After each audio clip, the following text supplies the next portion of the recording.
down the barrel of the lens is so powerful to me. It's the only time she reverses the gaze and goes right down the barrel and says, okay, I dare you. Fine, you want me to put a bow in my hair and dress up like a little girl now? Fine, I got it. I'll do it. I got you, but the rules are different now. I'm going to make this situation work for me. And to me, it was a happy ending because Violet wins.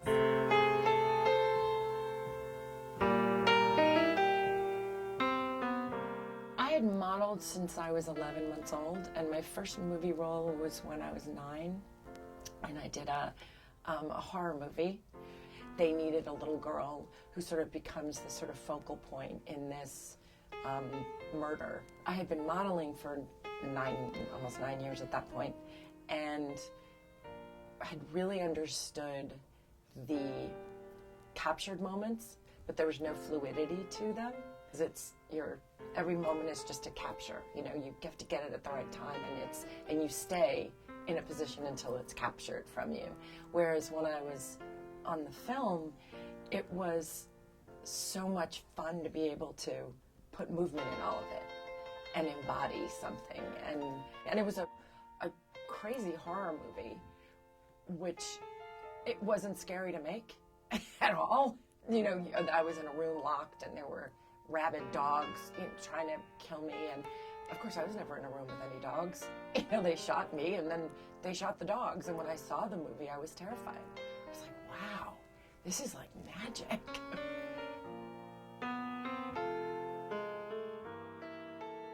Pretty Baby was just out of the blue. I was called in to this sort of loft-like space in New York, downtown. It was Polly Platt, Louis Malle. I think Tony Wade was in the room. Polly and Louis just talked to me. They just talked and asked me questions about my life and myself and living in New York and my school and all these things. And there was no, I don't remember a script.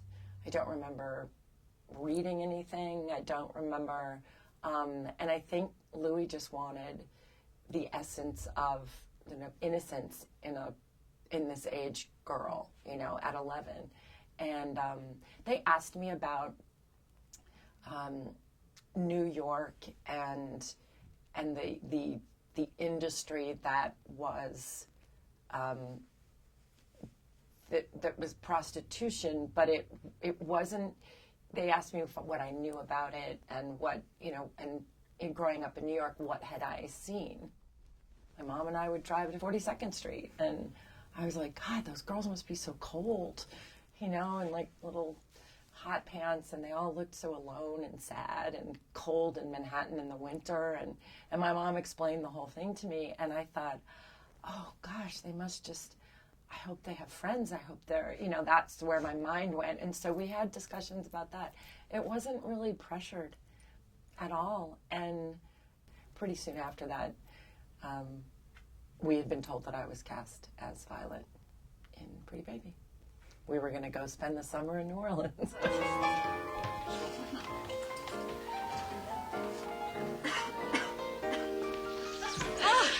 I really would love to say that I did a lot of homework and a lot of prep work. I showed up. I had a really good attitude. I wanted so much to be approved of and liked and accepted, and I wanted to be the good girl. I used to try really hard to make Louis laugh. He had this sort of mix of being like annoyed with the little puppy that just keeps wanting to play ball and play with me and play with me. And do you like me now? Do you like me now? Do you like me now? I don't have to explain myself to a child. I'm not a child. Excuse me, that is your opinion. Leave me alone. You hate me.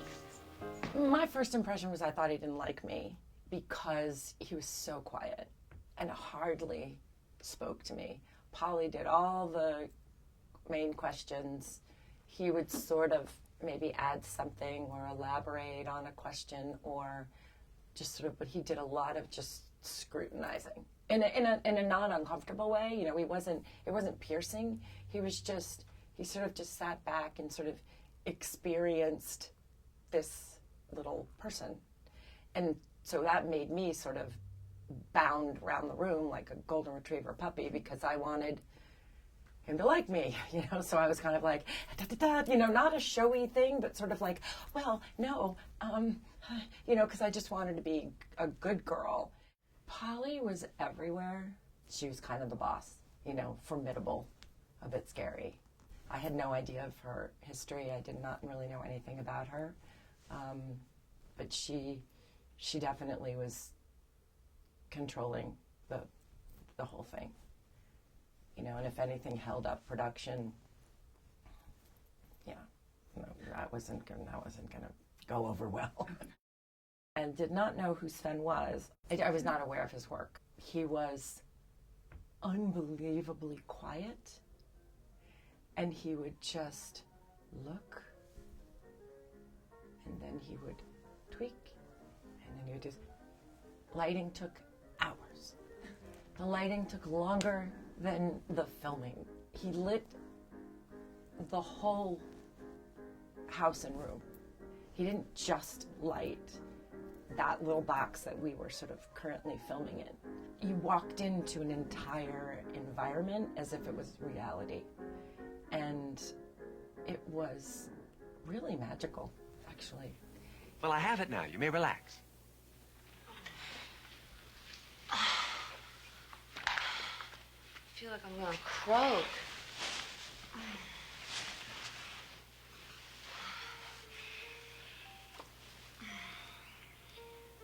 Violet, honey, go get us a drink.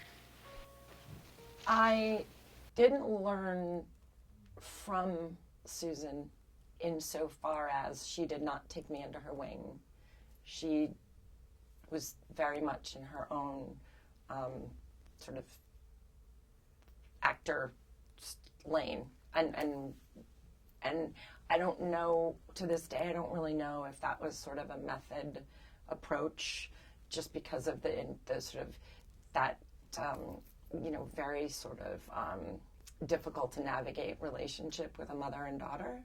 And this idea of competition and this idea of a threat, you know, from the young nubile coming up, and where the character's sexuality and her power come from, while dealing with this young girl who is basically being introduced to sort of usurp her thematically. Oh, I think she was going through a lot personally at the time, and she was extremely professional, so very good and talented. And so what I learned was just from watching her, you know, watching her take it seriously, really be prepared, work ethic, and really choosing to kind of morph into Hattie. Do you think I'm pretty? Yes, I certainly do. Keith was absolutely the kindest, sweetest, delicate man to be in that position with. He was so generous and so caring about me, and I look back and think it must have been uncomfortable for him. And how do you sort of get around that?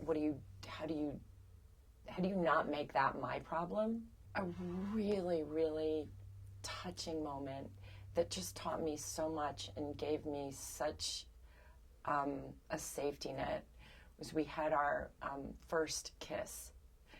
And, well, it was my first kiss in real life.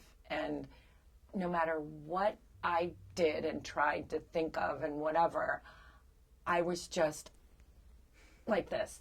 And Louis was getting so mad at me. And, you know, again, he never got really riled up. He was steady and kind of quiet and really intense.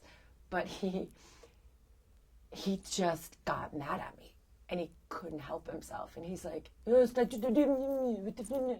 you to do that? You know, and I was like, I don't know how to do this. Like, I don't know what to do. Like, I can run down the stairs because I was a kid. I was like, oh my God, I don't know how to do this. This is the first time. But there's only one first time. And I was like, I started to just panic. And Keith said to Louis, can I just have a minute with her? He said, you know, it doesn't count, right? And I said, it doesn't? He goes, no. He's like, this isn't a first kiss. He's like, this is pretend. This is like make-believe. He goes, make-believe doesn't count. You know, he goes, it doesn't count. And I was like, oh, really? And he's like, yeah. That was fine. I still closed my eyes, but I was like, I was able to sort of take this sort of initiative in a way and know that it didn't count against like the box that I would check off with the first kiss I wanted to have with so-and-so, you know, from my class. So they were very different experiences. And Louis just sort of let them all unfold the way they kind of were unfolding off camera too. I wasn't asked to do anything, to change whatever was rather innate. I mean, I really wasn't even asked to act, to be honest. He didn't want me to be Lolita. He didn't want a seasoned actress thespian. He didn't want someone to try to act innocent. It was important to him on film to have an embodiment of that innocence, so that even throughout the loss of innocence, you know, the sort of all of the symbolism of that cinematically, it was less tragic, and you watch the character by the end of the film reverse all the voyeuristic sort of the perpetuation of being victim to the voyeur. If you get out of a kid's way, I think you'd be surprised. I just wasn't slick. He didn't want that, evidently. So I learned more about the technicalities of filmmaking, the lights, where the angles, when natural lighting was used, when, what filters were there, what it meant, and with the camera working, and the checking the gate, and all of the script supervising, I was like obsessed with. There was order, and it was about everything else but craft for me, and that's what I thought. I thought acting was that. I thought that was the craft. If I had to cry, I pretended to cry. I think I learned more about acting and all of it years later, watching it, and sort of coming to this realization that maybe I did have some raw talent. And so I didn't feel like I was really getting an education, but it didn't seem to matter. Everybody seemed to be happy with what I was doing, and I felt approved of.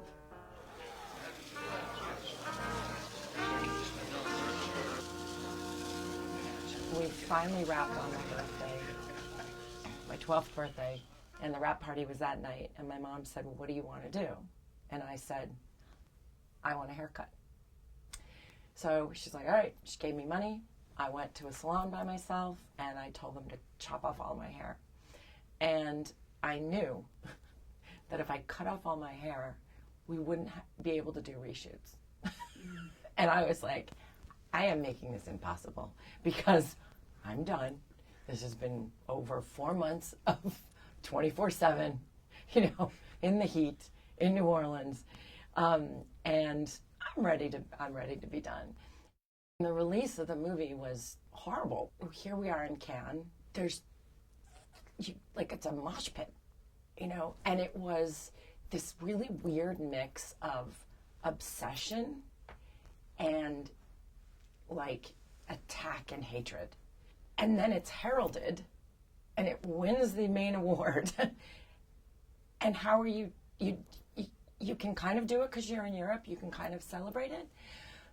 But we were only there for a few days. I thought America was going to greet us with open arms. I thought here we were coming back from Europe where the real artists are, I was going to get nominated for Academy Award just like Tatum had done in Paper Moon, and they just crucified us. I mean, by the time we landed, and I mean, the uproar and the anticipation of it, and they were just lying in wait, just waiting to cancel, the original canceling.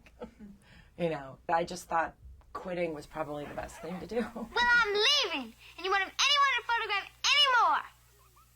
anymore. I didn't, you know, that's weird. It's a little emotional. That's so interesting. Wow. Oh, excuse me. I should have acted this well on camera. I never thought that I did a good job. And then later, years later, after studying it, you know, and researching Louis Malle and becoming a French major and sort of going into this very analytical, cinematic, the symbolism and all of the sort of the artistic tools that were used to really convey this piece of art, you know. I then saw what he wanted from me, and I then realized that there was a raw talent in there, and he just wanted to get out of its way. The title of the thesis was, you know, very lofty. Of course, I thought it was extremely intelligent. It was the voyage from innocence to experience, shown textually throughout the films, throughout these two films. And I compared La Comme Lucien, and then I compared it to La Petite. So, and all my research was done in French, so that was part of the thesis. But the argument really wasn't about that. It was just saying this true auteur has had this theme throughout every oeuvre, you know, that he made, that came forth from him. You know, I mean, Voir les Enfants was exactly that, a little bit more autobiographical in a sense, but through war, through sexuality, through all these different sort of factors that kind of come into a young innocent's life is a real theme that he really just carried through, I think, in his career. I needed to find a way to understand and really reconcile with what I always believed was one of the most beautiful films I'd ever seen. And I was in it, but was so raked over the coals for so long. I needed to take back the ownership of my experience in this film and the film, because for decades, people lost the point. You have no idea what you might have done. I didn't do anything. You couldn't make a movie like Pretty Baby today. I don't know if it's enduring as much as it's been waiting for people to catch up and for its true value to be appreciated and seen, you know, and look at it as a piece of art, because it really is.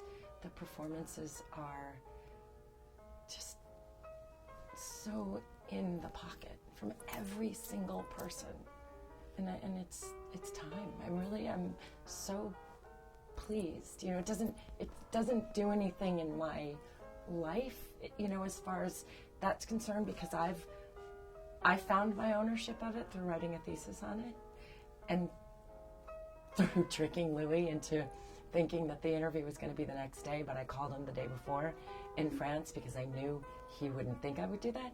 And so I nailed him because he kept avoiding my interview. And I was like, I am not going to get an A on this thesis unless I get an interview with you. I am now 21. I am not 11. You've got to acknowledge me. God, a year or 2 years later, Sam Cohen called me and said, Louis wants to take you to lunch at the Russian tea room. And I was like, I never heard from him. I didn't think he read my thesis. I thought if he had read it, he hated it. He takes me out to lunch and I'm like sweating. I'm so nervous, you know. And he said, I read your thesis. He said, I never got around to it. It was underneath a pile of stuff, and I'm sorry I didn't get back to you early enough. And I'm thinking, thank God I got the interview, because this was my whole academic career was, you know, based on this moment. And he said, I'm so impressed, and I think you should turn this into a book. But it was just this stamp of approval that I didn't realize I had waited for so many years. You know, he was fine and sweet with me, but he never really directed me. He never really said, good job, that was really good, how do you feel? It was like we would move on. He got it, and I would move on to the next thing, you know. So I sort of had this like, you know, little puppy sitting on my hind legs and kind of going like, okay, well, and if it just makes sure everybody likes you, I guess you're doing something okay, because he's not mad, you know. And so all these years later, to have that kind of full circle moment where he, you know, I was a contemporary at that moment, in that moment. It was kind of a love letter to him in a very sort of, you know, scholastic way. I think it's an important movie for people to see as art, as film. And yeah, the thematically, you couldn't get away with it today in America, but isn't that ironic? Because it's not in your face. It's so beautiful. And the parts that make people uncomfortable should be uncomfortable, you know, and they're true. So it's, there's nothing salacious about it. And I think that it's really important that gets said and seen today.